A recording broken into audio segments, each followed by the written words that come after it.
جو کوبا کے جو لوگ تھے ان کو علم ہو چکا تھا. جو یہودی تھا وہ ایک کھجور کے درخت پہ چڑھا ہوا تھا، تو اس نے دور سے دیکھ لیا. وہ جو نعت پڑی تھی جو بہت فیمس کلمات ہے، طلع البدر علینا، تھا قبیلہ عمرو بن عوف جن کے سردار تھے حضرت کلثوم ابن ہند رضی. السلام علیکم ورحمۃ اللہ وبرکاتہ. میں حذیفہ عثمانی مدینہ منورہ سے.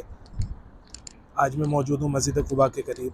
مسجد قباء وہ جگہ ہے مدینہ منورہ کے اندر جہاں جو مدینہ کے اندر اسلام کی سب سے پہلی مسجد جو بنی تھی، مسجد قباء، وہ جگہ پہ میں موجود ہوں. تو آئیے چلتے ہیں آج مسجد قباء کی کیا ہسٹری رہی ہے، کیا واقعات رہے ہیں، وہ ساری تفصیل سے آپ کو انشاءاللہ بتاتے ہیں.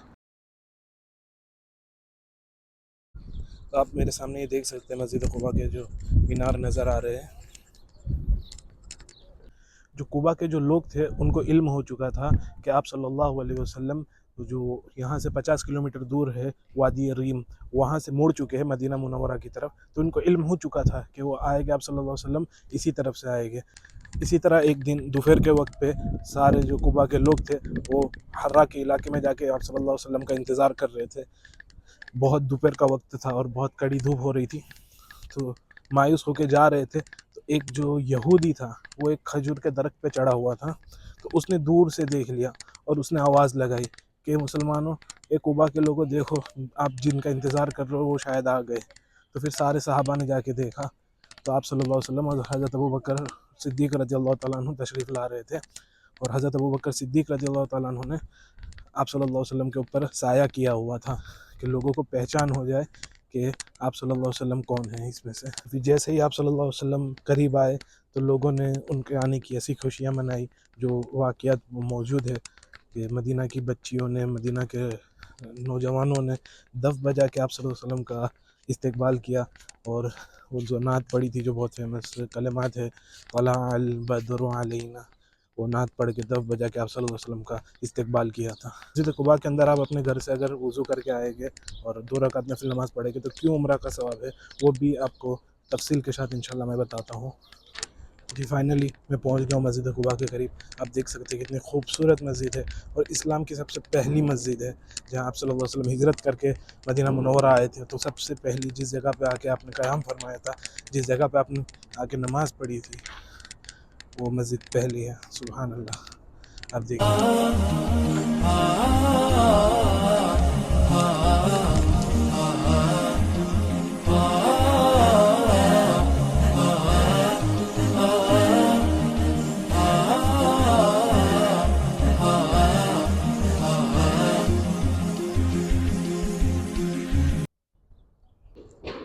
آپ اندازہ لگا سکتے ہیں جب 1400 سال پہلے آپ صلی اللہ علیہ وسلم ہجرت کر کے جب یہاں پہلی بار تشریف لائے ہوگے تو یہاں کے لوگوں میں کیا خوشی کا ماحول ہوگا.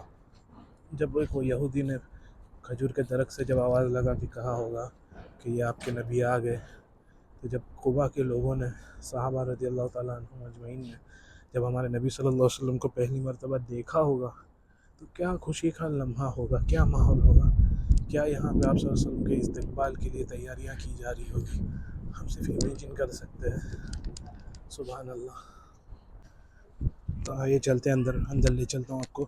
اندر جا کے 2 رکعت نفل نماز بھی پڑھتے ہیں اور اس کی کیا تفصیل ہے اندر سے وہ بھی دکھاتا ہوں آپ کو. دیکھ سکتے ہیں آپ کتنا پرسکون عالم ہے اور کتنی خوبصورت مسجد بنی ہوئی ہے. اسلام کی سب سے پہلی مسجد ہے.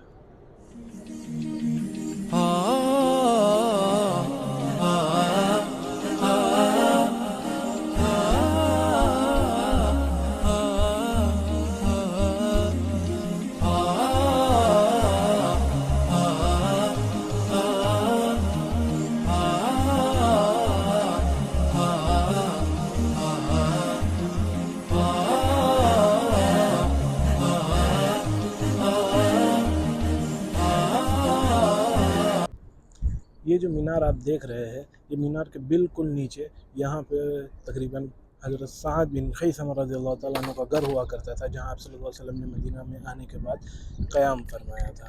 یہاں پہ پوری انفارمیشن لکھی ہوئی ہے، آپ پوز کر کے پڑھ سکتے ہیں، عربی اور انگلش دونوں لینگویج میں لکھی ہوئی ہے.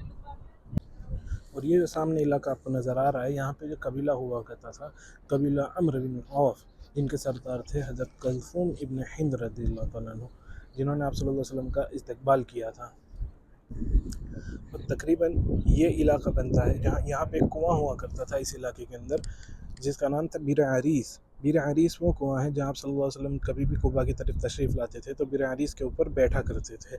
تو آپ صلی اللہ علیہ وسلم کے پاس ایک انگوٹھی تھی، جو انگوٹھی آپ صلی اللہ علیہ وسلم مہر لگانے کے لیے، اپنے خطوط کے اوپر مہر لگانے کے لیے استعمال کیا کرتے تھے.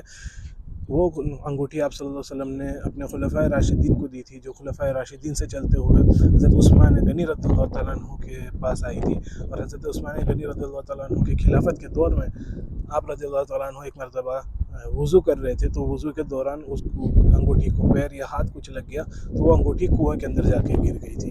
اس کے بعد وہ انگوٹھی کبھی نہیں ملی. اور انگوٹھی جب اس کنویں کے اندر گر گئی تو اس کنویں کا نام پھر پڑ گیا تھا بیر خاتم. دراصل یہ جو بات ہے کہ آپ مسجد قباء میں اپنے گھر سے وضو کر کے آ کے 2 رکعت نفل نماز پڑھیں گے تو آپ کو عمرہ کا ثواب ملے گا، اس کے بارے میں نا لوگ بہت غلط انفارمیشن دیتے ہیں کہ جو مہاجرین تھے ان کے لیے مکہ میں اس وقت انٹری بند تھی، جس وجہ سے آپ صلی اللہ علیہ وسلم نے ان کو حکم دیا تھا کہ آپ اپنے گھر سے وضو کر کے آ کے 2 رکعت نفل نماز پڑھو. دراصل یہ حقیقت نہیں ہے، یہ لوگ آپ کو غلط انفارمیشن دیتے ہیں. اصل بات یہ ہے کہ جو منافقین تھے مدینہ کے اندر، انہوں نے ایک مسجد بنائی تھی جس کا نام تھا مسجد ضرار. تو وہ آپ صلی اللہ علیہ وسلم سے آ کے کہتے تھے کہ ہماری مسجد میں آ کے آپ نماز پڑھیں. تو آپ صلی اللہ علیہ وسلم نے اس وقت پہ فرمایا کہ ابھی تو میں جنگ تبوک کی تیاری کر رہا ہوں، تو انشاءاللہ اس کے بعد آ کے میں آپ کی مسجد میں آ کے نماز پڑھوں گا. تو پھر آپ صلی اللہ علیہ وسلم جنگ کے لیے تشریف لے گئے تھے. پھر جنگ سے واپسی کے بعد پھر سے ان منافقین نے آ کے آپ صلی اللہ علیہ وسلم کو بولا کہ آپ یہاں پہ آ کے ہماری مسجد میں نماز ادا کریں. تو اللہ کی طرف سے حکم آیا تھا کہ آپ وہاں پہ مت جائیے. وہ منافقین جو ہے گات لگائے ہوئے بیٹھے، نعوذ باللہ ثم نعوذ باللہ، آپ صلی اللہ علیہ وسلم کو قتل کرنے کی ارادے سے. تو آپ صلی اللہ علیہ وسلم کے اوپر قرآن کی آیت نازل ہو گئی تھی، تو آپ صلی اللہ علیہ وسلم نہیں گئے تھے. پھر اللہ نے حکم فرمایا تھا کہ اس سے بہتر ہے کہ آپ اس جگہ پہ جائیے مسجد قباء کے لیے. وہاں اللہ رب العزت نے فرمایا تھا کہ آپ وہاں پہ جائیے، وہاں پہ جا کے نماز ادا کیجیے. اور اللہ رب العزت نے فرمایا تھا کہ یہ قباء کے جو لوگ ہیں یہ پاکی کو پسند کرتے ہیں. تو پھر آپ صلی اللہ علیہ وسلم نے یہاں آ کے نماز ادا کی تھی. اور آپ صلی اللہ علیہ وسلم نے قباء کے لوگوں سے پوچھا تھا کہ آپ ایسا کون سا عمل کرتے ہو جس کی وجہ سے اللہ نے آپ کی تعریفیں کی ہے. تو پھر قباء کے لوگوں نے بتایا تھا کہ آپ صلی اللہ علیہ وسلم ہم جو ہے استنجا کرتے ہیں تو اب وہ پانی سے ہم اس کی صفائی کرتے ہیں. اس کے پہلے جو ہے قباء کے لوگ مٹی اور پتھر سے جب استنجا سے فارغ ہوتے تھے تو صفائی کرتے تھے، لیکن اس کے بعد جو ہے قباء کے لوگوں نے پانی سے استنجا کرنا شروع کیا، تو جس کی وجہ سے اللہ رب العزت نے قباء کے لوگوں کی بھی تعریف فرمائی. پھر اسی کی وجہ سے یہ جو حکم ہوا تھا، آپ صلی اللہ علیہ وسلم نے فرمایا تھا کہ جو بھی اپنے گھر سے وضو کر کے مسجد قباء آئے گا اور 2 رکعت نفل نماز پڑھے گا اس کو عمرہ کا ثواب ملے گا. جو بھی لوگ یہ انفارمیشن دیتے ہیں کہ مکہ سے جو مہاجرین آئے تھے ان کے لیے آپ صلی اللہ علیہ وسلم نے یہ حکم جاری کیا تھا کہ اپنے گھر سے وضو کر کے جا کے مسجد قباء کے اندر 2 رکعت نفل نماز پڑھے تو ان کو عمرہ کا ثواب مل جائے گا، تو یہ حقیقت نہیں ہے. کیونکہ جس وقت پہ آپ صلی اللہ علیہ وسلم نے مسجد قباء کی فضیلت بیان کی وہ غزوہ تبوک کے بعد بیان کی ہے. فتح مکہ کے بعد یہ اس کی مسجد قباء کی فضیلت جو ہے آپ صلی اللہ علیہ وسلم نے بیان کی ہے کہ اللہ رب العزت نے فرمایا تھا کہ جو مسجد ضرار جو منافقین کی طرف سے بنائی گئی تھی اس مسجد پہ جانے سے بہتر ہے کہ آپ اس مسجد پر جائیں جہاں آپ مدینہ میں پہلی بار آئے تھے اور جس جگہ پہ آپ نے نماز ادا کی تھی، اور جس مسجد کی بنیاد آپ صلی اللہ علیہ وسلم نے خود اپنے ہاتھوں سے رکھی تھی مسجد قباء، تو وہاں پہ جا کے آپ نماز ادا کیجیے. تو اصل بات یہ ہے، جو لوگ دوسری باتیں انفارمیشن دیتے ہیں وہ غلط بات ہے. تو لوگوں کو بھی چاہیے کہ ایسی غلط انفارمیشن نہ دے، جو حقیقت ہے جو حدیث میں آئی ہے وہی بات کو انہیں بتایا جائے. دیکھ سکتے ہیں ابھی گرمی کا وقت ہے، اب سوچئے 1400 سال پہلے جب آپ صلی اللہ علیہ وسلم دوپہر کے وقت پہ یہاں پہ آئے ہوگے تو کیا ہی خوشی کا عالم ہوگا. سبحان اللہ، اس وقت کیا منظر ہوگا. اور ابھی دیکھیے اللہ رب العزت نے ہمارے نبی صلی اللہ علیہ وسلم کو کتنی مقبولیت عطا فرمائی کہ جہاں جہاں سے آپ صلی اللہ علیہ وسلم گزرے ان جگہوں کو کتنا رونق سے بھر دیا. دیکھیے اب کیا کچھ نہیں ہے اب یہاں پہ.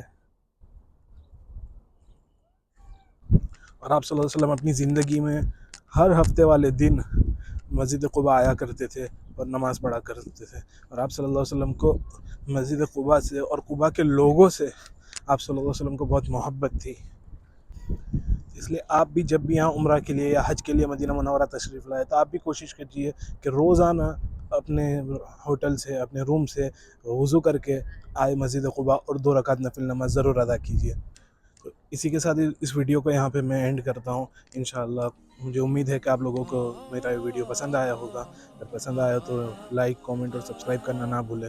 اور انشاءاللہ آگے ایسے ہی مدینہ کی اور زیارتوں کی اور انفارمیشن والی ویڈیوز انشاءاللہ میں بناتا رہوں گا. میری پوری کوشش رہے گی کہ پوری کے پوری اور سچی انفارمیشن میں آپ کو دوں انشاءاللہ. لائک کامنٹ اور سبسکرائب کرنا نہ بھولیں. السلام علیکم ورحمۃ اللہ وبرکاتہ.